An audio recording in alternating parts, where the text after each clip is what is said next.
Pakistan Hindu council की जानिब से हिंदू बरादरी के 66 जोड़ों के इज्तिमाई शादी की तकरीब कराची में मुनक्किद की गई।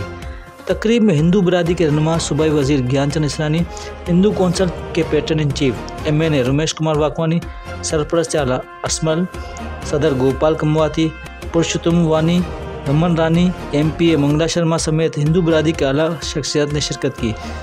तकरीब में मुस्लिम कमेटी, क्रिश्चियन बरादरी, ताजिर हज़रात, सियासी समाजी शख्सियत ने शिरकत की। शादी की तकरीब में दूल्हा दुल्हन के रिश्तेदारों समेत सिंध से अवाम ने शिरकत की। शिरका के लिए खाने पीने का इंतजाम किया गया था। तकरीब में शरीक दूल्हा दुल्हन को कीमती ताइफ और जहेज़ का मुकम्मल सामान पेश किया गया। ट्रांसपोर्ट भी फराहम की गई। रमेश कुमार वाकई ने कहा कि हर साल हम ये तकरीब मुनक्किद करवाते हैं। पाकिस्तान हिंदू कौंसिल अपने हिंदू भाइयों की खुशियों में हमेशा शामिल होती है। आखिर में शादी के बंधन में बंधने वाले जोड़ों को दुआओं के साथ रुखसत किया गया।